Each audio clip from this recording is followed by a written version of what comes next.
जनता के लिए कैशलेस की कहानी और पार्टियों के लिए अच्छा बेनामी, इसी फॉर्मूले पर चलती है कैशलेस का फतवा जारी करने वाली बीजेपी। जनता को पाई पाई के लिए अंतहीन कतारों में खड़ी कर देने वाली प्रधानमंत्री नरेंद्र मोदी की अपनी पार्टी चंदे का हिसाब देने को राजी नहीं है। और ये कोई 2-4 हजार रुपए का हिसाब नहीं है, पूरे 5 अरब के बेनामी ढेर पर बैठी है भारतीय जनता पार्टी। अब कतार में खड़े रहने की जरूरत नहीं है। बैंक आपके मोबाइल फोन की कतार में खड़ा हो जाएगा।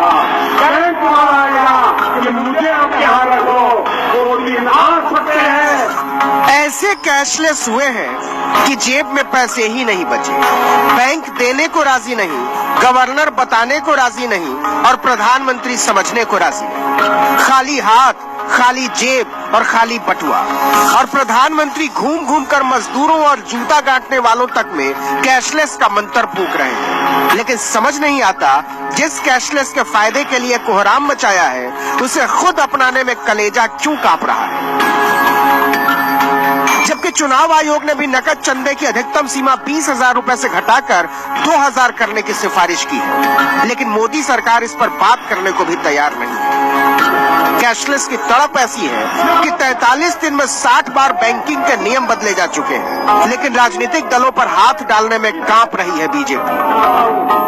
देखिए, ये जो नोटबंदी का फैसला जो प्रधानमंत्री जी ने लिया, ये काले धन और भ्रष्टाचार पर प्रहार है।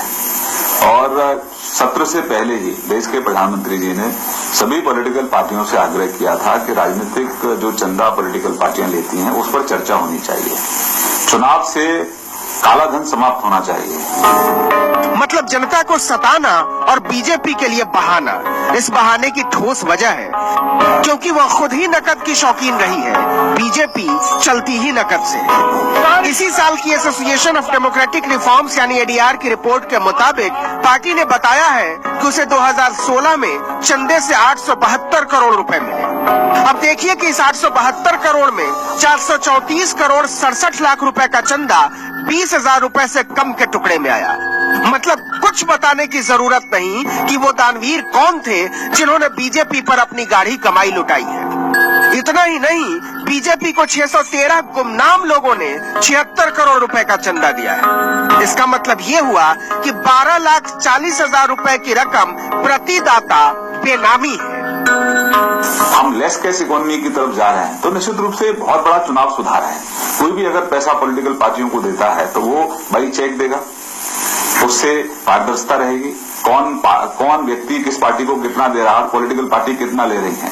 तो हम तो पहले से ही चुनाव सुधारों के पक्ष में हैं। हाय रे जवाब, कसम से लाजवाब। जनता के दर्द पर तेजाब रगड़ने वाले अपनी पार्टियों की नकदी को अमृत कलश माने बैठे हैं। बस पर कोई सवाल मत कीजिए, जनता तो एक एक कौड़ी का हिसाब दे और बीजेपी बेनामी के ढेर पर बैठी रहेगी। एक और बात गौर कीजिए, बीजेपी को इस साल मिला चंदा कांग्रेस, एनसीपी, सीपीआई, सीपीएम और तृणमूल कांग्रेस को मिले चंदे को मिलाकर जितना बनता है, उससे 3 गुना ज्यादा है। और अरबों के बेनामी के ढेर पर बैठी बीजेपी जिद पर अड़ी है, हम कोई हिसाब नहीं देंगे। तो कैशलेस का कानून बनाने वाले, चलाने वाले और उस पर इठलाने वाले चौड़े होकर नकदी लेंगे और उस पर जनता को चिढ़ाएंगे भी। कुछ समझ में आया? क्या समझे? पार्टी यूं ही चलेगी। Bureau report, news 24। तो पार्टी तो